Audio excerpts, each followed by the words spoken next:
Alright, what is going on, guys?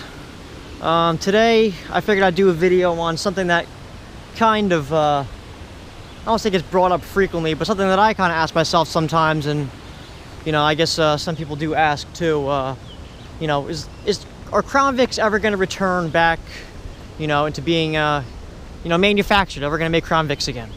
As you guys know, or I'm sure some of you guys know, 2011, I believe in Canada 2012 was the last year for the Crown Vics. So they haven't been gone for, you know, that long. It's not like it's been like 20 years or something, but I mean, they've been gone for, you know, a long enough time that, you know, they've been out for a good bit of time. I mean, it's getting to the point now where they're going to be, you know, getting on 10 years old. The newest one's going to be 10 years old. So, like, my car's an 04, you know, this doesn't look old, but if you think about it, it actually kind of is, you know. But, you know, the question is, you know, do you guys think Ford would ever come back out the Crown Vic? Now, say about a month ago, I think it was, Ford announced that they were not going to be making any more cars. There's no more sedans. They're getting rid of all their cars. The only one they are keeping is the Ford Mustang, which, I mean, you know, let's be honest, it's kind of obvious why they're keeping the Ford Mustang. It's definitely a lot more iconic than, you know, a Ford Fiesta. You know what I mean? I mean, Ford Fiesta aren't bad cars, they're nice little cars, but it's definitely nowhere near as iconic as a Mustang. So, you know, that's kind of why they kept the Mustang, getting rid of everything else. Now, I've heard a few different reasons to why Ford is discontinuing their sedans.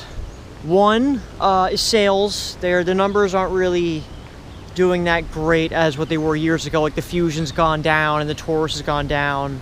Same with the Focus and the Fiesta. You know, all those cars their sales aren't doing as well as they were, you know, a few years ago, which is understandable in the fact that they haven't really put that much development, you know, into the cars.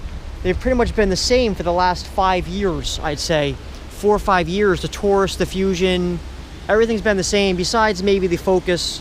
They changed the look of it a little bit, some different grills and stuff. And then obviously they came out with the Focus RS, which is like a high performance Focus. So, you know, the Focus they did a little bit too, but for the most part, most of their sedans they haven't really done anything with. So that's kind of why, you know, sales are going down. You know, if you don't, nowadays in the car market, if you're not changing your car, you know, the design, new improvements every like 2-3 years, it's like you're almost out of the game. I mean, that's kind of how the car industry works now. So for Ford not to really put any research and development and really put any money into their current car platforms, you know, that's kind of why it's affecting their sales. Now, another reason why I heard Ford discontinued their cars is because of CAFE standards.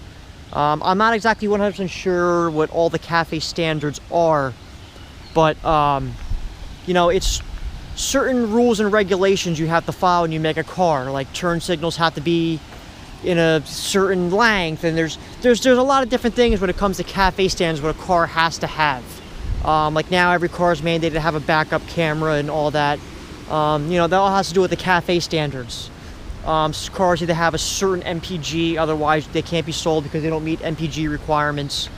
So part of the reason why I was told is because what Ford wants to do is, instead of having all these sedans, they can actually lower their fuel economy requirements by getting rid of their sedans. Because if certain weight categories, you know, you don't have to follow the MPG rules as much, depending on your weight class.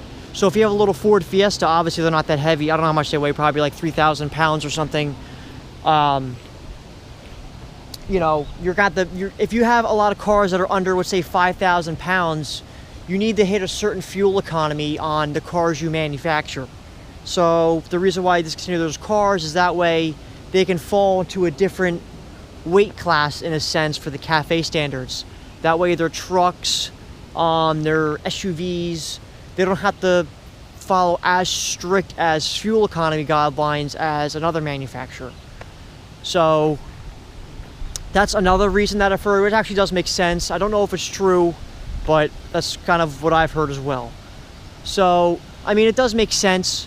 And it also kind of gives you an idea too of, you know, if they're trying to follow these cafe standards and they're trying to, you know, kind of bend the rules a little bit. They're not breaking any rules, but they're kind of, you know, finding ways around it. They're kind of, you know, entering the gray areas to get better fuel to get cars that don't have to push their fuel economy. You know, does that mean they want to put bigger V8s and things in their trucks and do more cool things? That's kind of the reason why I heard is, you know, like I said, they instead of trying to push their fuel economy, they rather just go into a different cafe standard, like weight class. I'm not exactly sure how it works, but and then that way they can build cooler stuff that doesn't necessarily push for fuel economy. But who knows? Now that brings me to the Crown Vic here. I figured it's actually a really good time to make this video about it because of Ford discontinuing their cars. Now I always kind of wondered if they would bring it back. I never really knew.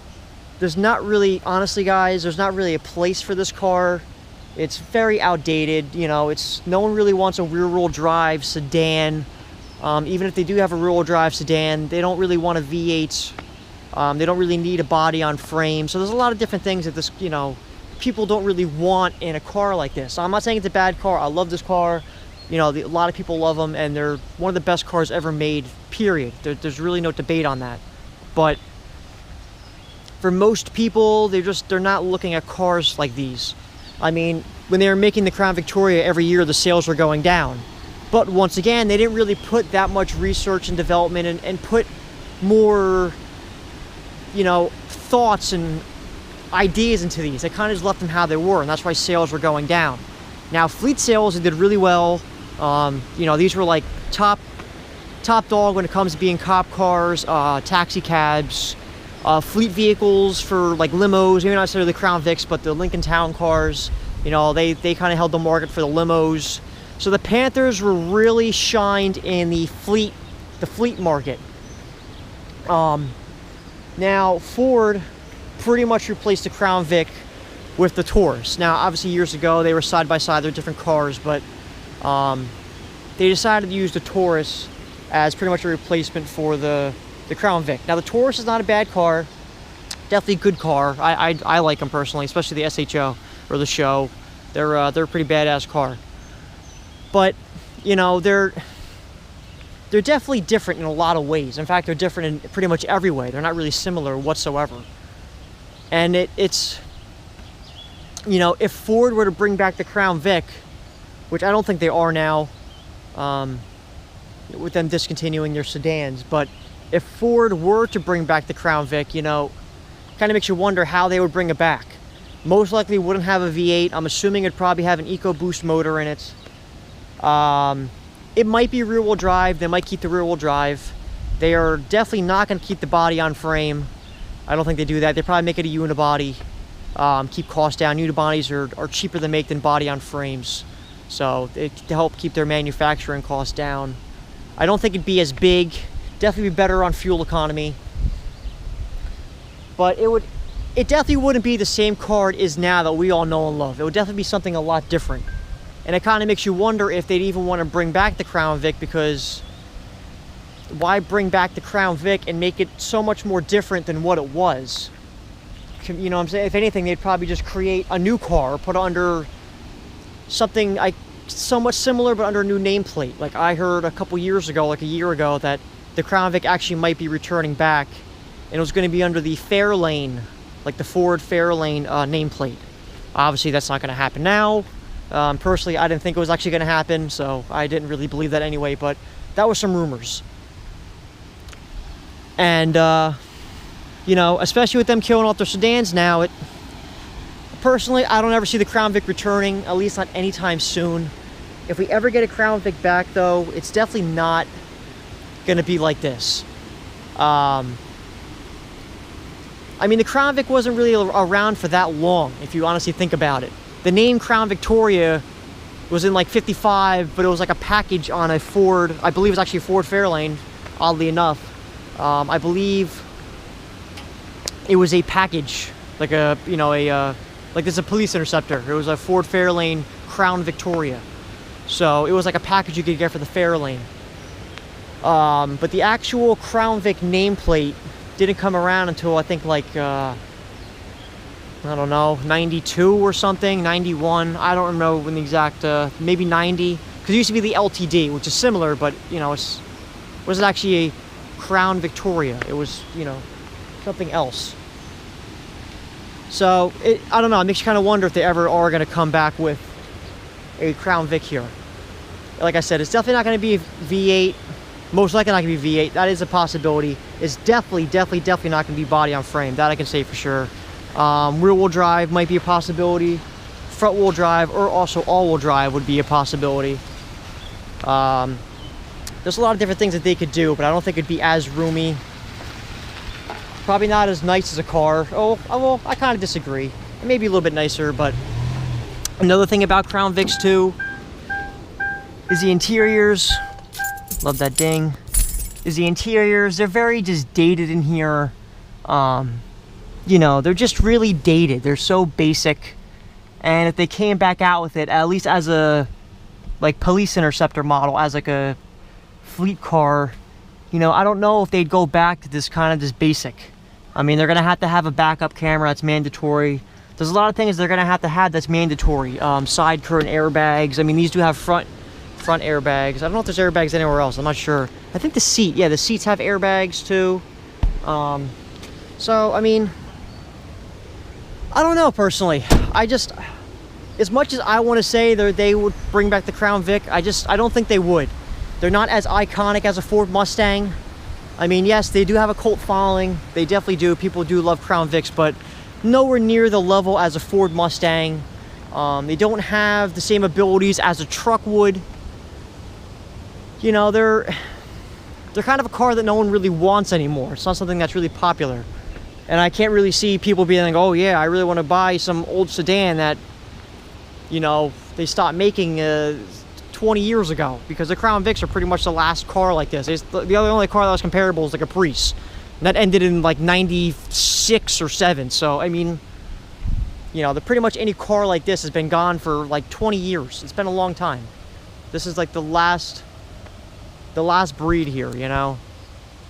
But I'm kind of curious to know what you guys think.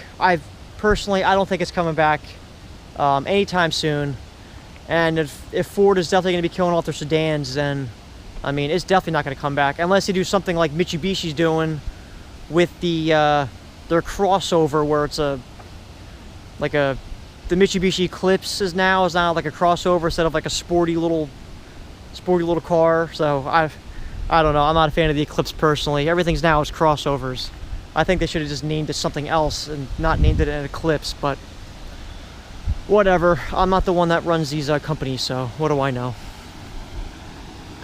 But if the Crown Vic ever does come back, I guess it also is another possibility. It may come back as a crossover, which would be kind of interesting to see. But I don't know. A little food for thought for you guys. But let me know what you guys think. Make sure you like, comment, and subscribe. And I will see you guys in the next video. Take care.